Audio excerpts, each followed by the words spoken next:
Welcome back to the channel. Today, we're turning the spotlight on a major event that shook cities across Nigeria, the CBN policy protests. What started as a government economic reform quickly turned into a wave of public outcry, with frustrated citizens taking to the streets in various parts of the country. From Lagos to Kano, Ibadan to Port Harcourt, the message was clear: Nigerians were not happy.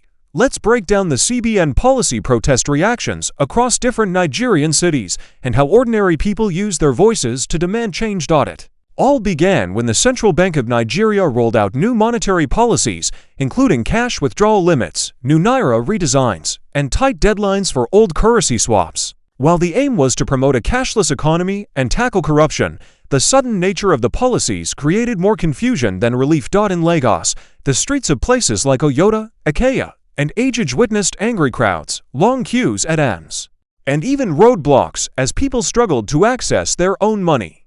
Protesters held up placards reading, "We want our cash. This policy is killing small businesses, and enough is enough." Banks were forced to shut down in several areas as tensions rose. Ibadan also saw large demonstrations, especially around Iwo Road and Dugby. Market women, commercial drivers, and youth groups marched through the streets, chanting slogans and calling for the reversal of the policy deadlines.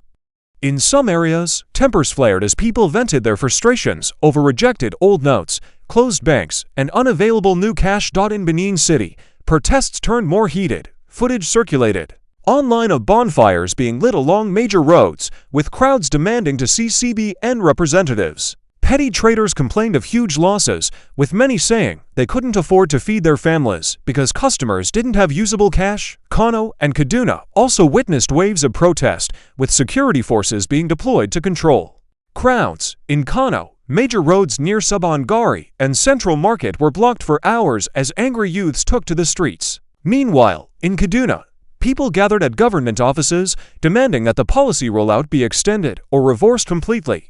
Abeokuta in Ogun State made headlines when a group of frustrated youths stormed several ATM locations, accusing banks of deliberately hoarding the new notes. Local authorities had to intervene quickly to prevent further escalation. Even in Port Harcourt, which is typically calmer during national protests, residents came out in large numbers. From Garrison to Mile 3, people carried banners and chanted peacefully, urging the federal government to reconsider the stress the policy was placing on everyday Nigerians. Online, social media became a war room of reactions. Hashtags like #CBN policy protest, #naira scarcity, #let the people breathe, and #cashless WAHA law trended on Twitter and Instagram.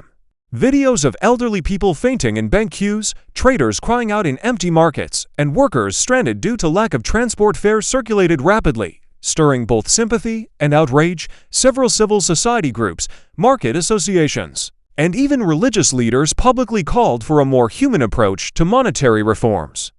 Some accused the government of being insensitive to the realities of everyday Nigerians, while others warned that the rising tension could spiral into something worse if not addressed. Eventually, the federal government and the CBN were forced to respond. Deadlines were adjusted, cash supply improved slightly, and security was heightened in protest-prone areas. But the scars of the protest and the frustration of the people remain fresh. What these protest reactions revealed is simple: Nigerians are tired of policies that ignore their daily struggles. Whether it's money, food, or fuel, when the system fails the people speak out, and across Nigerian cities, that voice was loud and clear.